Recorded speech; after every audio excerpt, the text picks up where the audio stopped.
উনি যেখান থেকে এসছেন ওখানেই থাকবেন।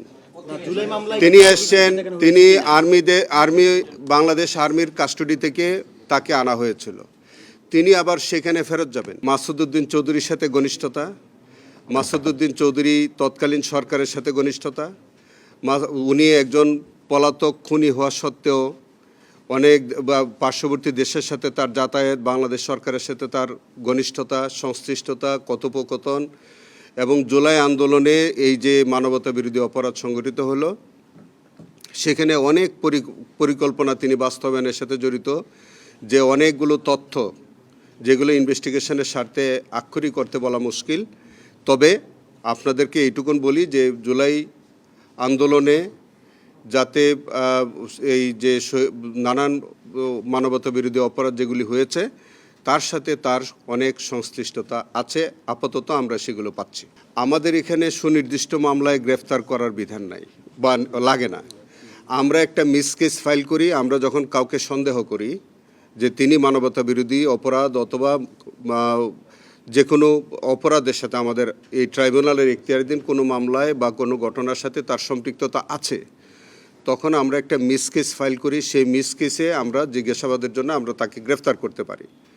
আমরা সেই প্রক্রিয়ায় তাকে গ্রেফতার করেছি। আজকে তাকে আমরা জিজ্ঞাসাবাদ করব এবং জিজ্ঞাসাবাদ করার পরে যদি তার বিরুদ্ধে সুনির্দিষ্ট অভিযোগ প্রমাণিত হয় তখন তার বিরুদ্ধে এই মানবতা বিরোধী অপরাধের কোন ঘটনায় আমরা তার বিচারের সম্মুখীন করছি সেটা তখন বলা যাবে। এখন তো বলা যাচ্ছে। উনি যেখান থেকে এসছেন ওখানেই থাকবেন। তিনি এসছেন, তিনি আর্মি বাংলাদেশ আর্মির কাস্টডি থেকে তাকে আনা হয়েছিল। তিনি আবার সেখানে ফেরত যাবেন।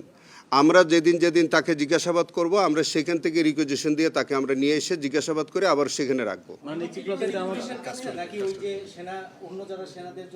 সেটা তাদের ওই কাস্টডির টোটাল বিবরণটা আমার পক্ষে দেওয়া সম্ভব না। তবে আমরা বা অ্যাডজুটেন্ট জেনারেলের কে আমরা লিখেছিলাম, তার অফিস থেকেই তাকে হাজির করা হয়েছে, তার অফিসে আবার তাকে ফেরত দেওয়া হয়। তিনি একজন পলাতক খুনি, সাবেক রাষ্ট্রপতি হত্যাকাণ্ডের সাথে জড়িত।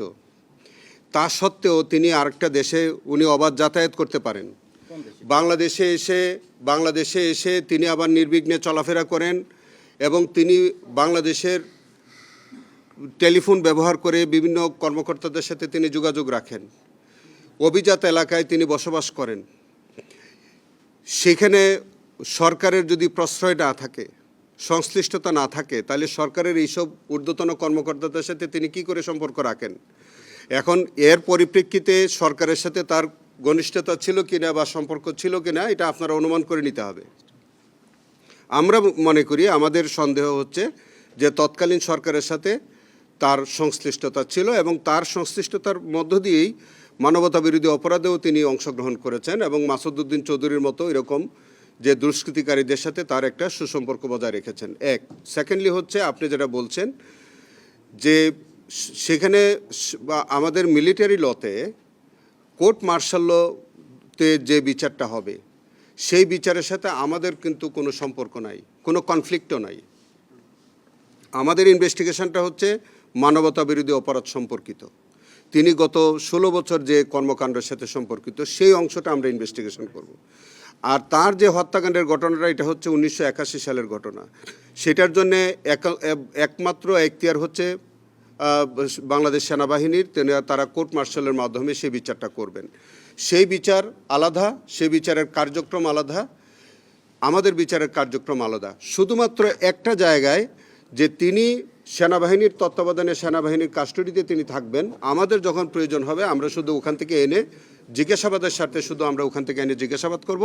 ফাইনালি যদি তার বিরুদ্ধে অভিযোগ প্রতিষ্ঠিত হয় তখন আমাদের প্রচলিত আইনে যেভাবে তাকে নেওয়ার, যেভাবে তাকে তার বিষয়টা ডিল করার সেভাবে ডিল করা হবে। Thank you so much.